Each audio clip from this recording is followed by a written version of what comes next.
A lot of economists argue that in an open market, anything goes, and that consumers can resist if they want.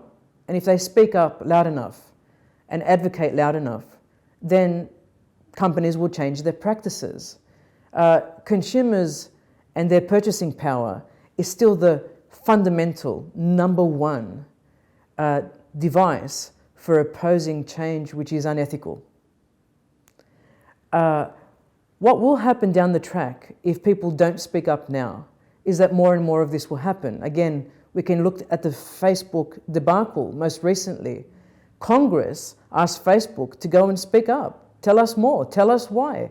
Tell us why this information didn't come to us sooner. Why didn't you act? Why didn't you clean up?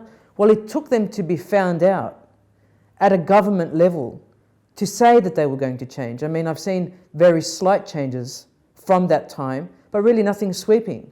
And to be honest, if nothing else happens in the next 6 months, they're just going to keep going down their original product roadmap. But there are voices coming out of Silicon Valley speaking up. Kristin Harris is one of them. If we don't change and raise awareness of what's going on so people know that they're under surveillance so much in a micro-detailed way, well, we'll be on our merry way and continue with our current practices. If employees don't have an ethical backbone in these companies and say, I will not do this, and I would rather lose my job, like Kristin Harris did, walked away, then nothing will change. If businesses are not held accountable for when they do rip you off, then nothing will change. And these are the underlying principles. If we, where does ethics begin? It begins with us as individuals. The buck stops with individuals. All change is local. So if consumers continue to nod their head and, ignore what's going on, if employees just go, oh, that's a nice pay packet for this novel new algorithm, I'm going to get 300 additional shares this week or this year.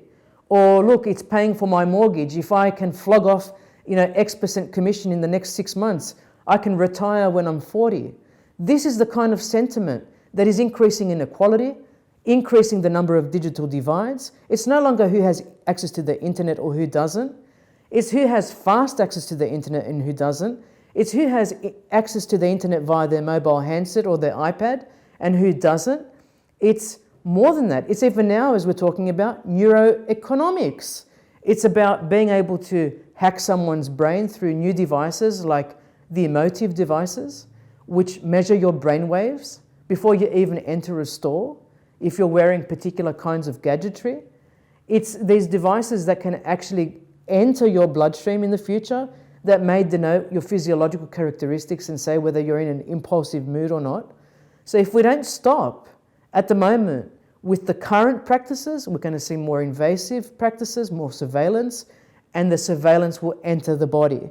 The surveillance will be worn by us with wearable technologies because we'll be sick and tired of looking down at the screen with the mobile phone or the iPad, and we'll want to either embed it as a contact lens or in a futuristic scenario, embedded in the brain. We've already seen DARPA come out with brain implantable devices for memory enhancement. So in the future, the digital divide may not just be who has access to the internet, but how much have I metamorphosized to something other than human, a techno-human shell, for instance.